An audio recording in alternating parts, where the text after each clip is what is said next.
Hi, it's Jeff. And Denise from MouseSteps.com. And this is our third installment of MouseSteps Weekly. And it's sponsored by Theme Park Connection in Winter Garden, Florida. So this week, it's Star Wars weekends. We went to the first day. Yes, we always go to opening day. And it was packed. It was absolutely packed. I've never seen it so busy on the first Friday. And it only got worse, apparently, from, Saturday. From what we heard. But and there's Jedi Mickey.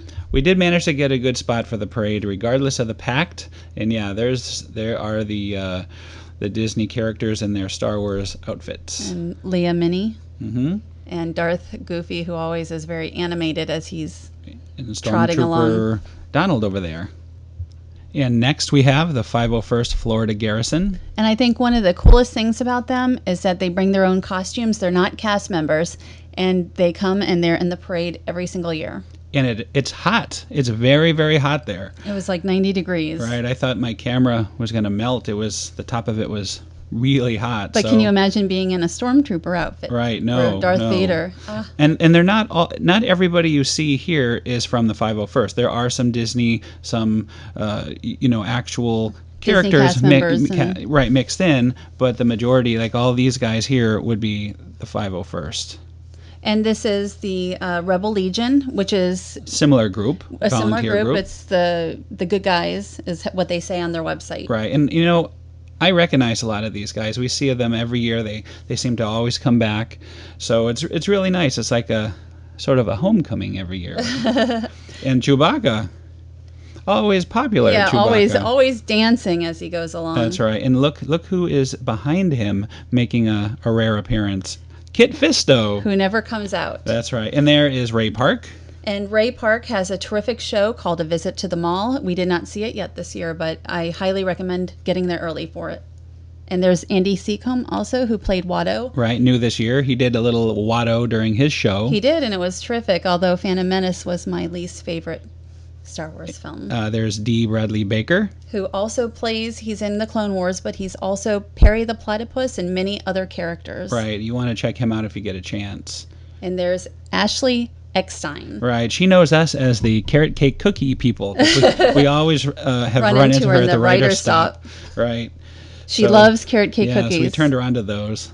And there he is. And James Arnold Taylor. Right. Who has to be the most hardworking man in show business. In show business. No, he's the host. But he's everywhere. Right. He's everywhere during this event. There have been other good hosts too, but I think he does a fantastic Warwick job. Davis was a favorite of mine, but I think James Arnold Taylor is probably the best I've seen.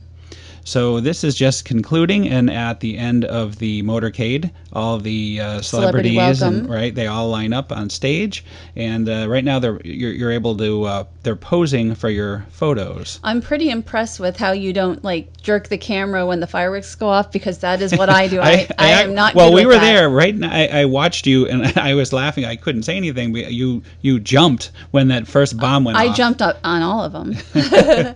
So now it's the first show we saw that day, Behind the Force. Which is the Clone Wars. It's a look behind how the Clone Wars works.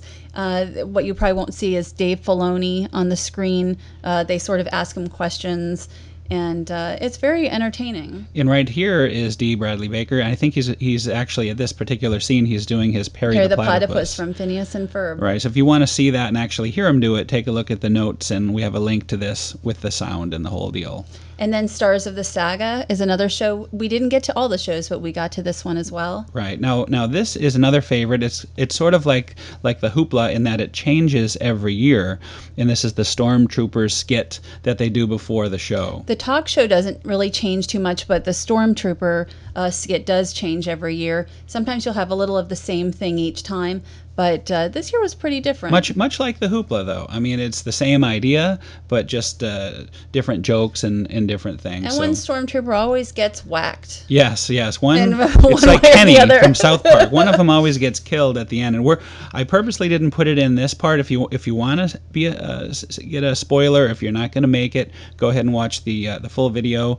But yeah, there's a lot of funny elements in the show. The only bad thing was from the side, it didn't work as well, and I'm hoping the second show they were able to fix that, because you could kind of see some of the sight lines were not quite right. Right. I just needed to sit in the extreme so I can get everything in for shooting. But Yeah, I think most seats will see it fairly well. And I think they probably have fixed it. We'll see it again this week.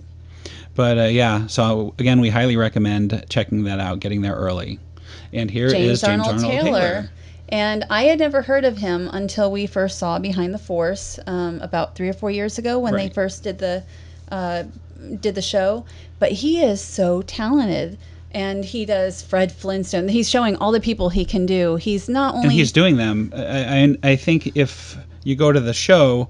The Obi-Wan and Beyond. How many voices does he do? I don't know. Hundreds of voices. He's it says incredible. Here over 150 voices during just that one particular show. So we highly recommend you check that out. And what a nice guy. We had a chance to interview him at Celebration a few years ago, and he was really nice. He answered all our questions and very friendly.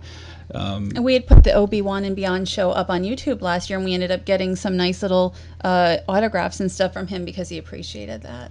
And here is the Mickey Mouse Club sing-along at the end of the show with the guests. Does Mickey Mouse always come out? He didn't in past years. He's like Kid but I think they started. Yeah, but he actually shows up too. Right. So again, that's a fun ending. Oh, and Darth Vader chocolate peanut butter cupcake. We tried that. It was delightfully chocolatey good. They had it last year, but we gave up our carrot cake cookie, splitting a carrot cake cookie, just to have one this year. But you do not want to have one on your own. They are very rich. Very rich, yes. So, and this is one of your favorite parts. This is one of my favorite areas, and I don't always get as much time as I'd like back there. It's the dark side of the park, which is not very far from... The Imperial sector. Near Toy Story Mania. And I just like to stand here as all of these characters go in and out. And it's a lot of fun. This is hilarious. It's Darth Maul, very menacing figure, and he's going in and, whoa, what is that? When she came back out, she had been so scared by him. It didn't look like it actually in the video, but she was like, oh my gosh. And that's, I believe that's Boba Fett. And we'll also see Jango Fett. Yeah, he's going to come out and meet some kids, which is always nice. Even though they're bad guys, they're still nice to the little ones. The nice thing about where we just were is, Darth Vader has like an hour wait, but if you just want to take a picture of him, that's a great place to do it. Yeah. So again, we always enjoy this particular section. I think we're going to have a staring contest here. Little guy. I forget what do you call this guy again? Some kind of guard. I am not a Star Wars aficionado. Not like a Disney one, no. And but I actually love this character. He's always so much fun. So we are going to move on to the hardest ticket of the day, the Hyperspace Hoopla. You waited 2 hours with Matt from Attractions and 20 minutes. 2 Was hours it really? Plus a 40-minute rain. Yes. And I did not leave, and most people did not leave during the rain. But I needed the front row so we can get the video done. But I actually ended up walking around the park and getting photos, and then going back in the back, you can actually see characters. Right. Backstage is a lot of fun. So if you have a chance to do it twice, there's the Kid Fisto little gag there. And who are these guys? Let's test your knowledge. Dan. I'm Dan. Figuring Dan and the modal nodes. Right. And those sparks actually got me. You're really close there. You are close. So, I would have freaked out, though. I don't like the big booms and the noise, and that's the hardest part of the show for me. But it is so much fun. Right, it's a lot of fun. Now this is the dance off with the Star Wars stars. This is the bad guys. The first one is called the bad guys. Now we have the good guys. Shaking his rear. A lot of shaking going on. And this is the sexy part of the show. poor Chewbacca. Look at his glasses were disheveled there during this bit, so it's always funny. See how they're all and sideways. So but it was good. It was a good show. Probably the best hoopla. I think this is the best hoopla I can remember for the last I don't know. And it was crowded. Remember I mentioned it was crowded. I was thinking I could get a somewhat good spot like a half hour early, but it was hard. And even with the rain, it was not to be had. Yeah, I didn't push through the crowd or anything. I don't like to do that. So if you want to see it, get there very, very early. But it's a great show. And again, we have the whole show up. We have a link in the notes. And if you want to see it, check it out. And now completely changing gears, where do you think we went to lunch? Le Cellier, and we had friends who treated us to a nice steak meal there. And it was really nice. The last time I had been there, it was still a buffeteria, so we're talking many years. And I enjoyed it as a buffeteria. It was one of my favorite restaurants in the park at that time. But now it's a steakhouse. The last time I was there was about 5 years ago. So let's see how it did with us. Tell us about the menu situation. Well, this is the regular lunch menu, and there's also a secondary menu which had a $28.99 special where you could choose from several appetizers, an entree, and a dessert, and that would be $28.99. I don't know if you can get a discount like Tables in Wonderland or not. And we learned you can get these frozen concoctions too. Right, you could get just one with your meal. And delightfully good bread. Pretzel bread. That is one of the most favorite items there. And this is my filet. It was not exceptional. It was very good, but it was not as good as I think it should have been for about $30. I had steak fries because the risotto the last time I had it was a little too very much too salty. But it wasn't, you know what, we had a great experience there, and you had a good steak. Right. Now you said it used to be where you had the mushrooms inside. Mushrooms inside the filet. I forgot about that. And that was, right here you see the mushrooms are on the side, but they used to have a mushroom stuffed filet, which was the best steak I had ever had in Epcot. And I had the New York strip steak, which for me it was exceptional. It was probably the best food I've had at Epcot that I can remember. And I've eaten at every other restaurant except for the new Mexico restaurant. So to me, it exceeded my expectations, and it was very good. And I should have gotten the potatoes. Oh, and there's the chocolate mousse. Yes, and really that was a chocolate excellent. Mousse. It was very filling. And that was the maple creme brulee, which was and that also was very good very too. Good. Here's a selection of desserts as you walk in. They have a display. There's a lunch display set up, and then a dinner display with the two different, whether you're having lunch or dinner. So also while we were at Epcot, it was the final day of Kim Possible. And we were able to play it, Yeah. one final round. Right, and it was a very hot day, and they asked us where we wanted to play, so of course we chose Mexico. Air-conditioned goodness. And they gave us, see the little card I was holding? It was a little phone, Kim Possible phone card they gave us. We hadn't played in a couple of years. We just are so busy all the time, and now I kind of wish we had played a little bit more. But it was nice. It was nice to get one more game in. So this next picture is us putting the phone away for the very last time. But you haven't seen what's coming up. This is our vintage segment, and it's a big surprise for you. I want to see if you remember any of this. I haven't seen this yet. I just put today. this together. Of course, you remember the old entrance. Yes. And here we are in Communicore. Do you remember the old Communicore inside? I do remember some of it. So this is actually pretty exciting to get to see. It's been so many years. Yes, yes.